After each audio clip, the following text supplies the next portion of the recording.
presentation actually introduces PAWS the Better Chicken option.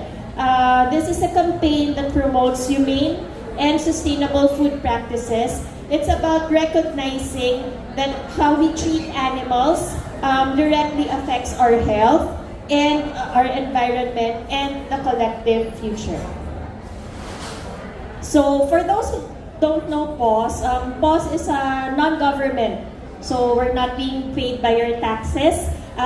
In which we are also our non-profit volunteer-based organization.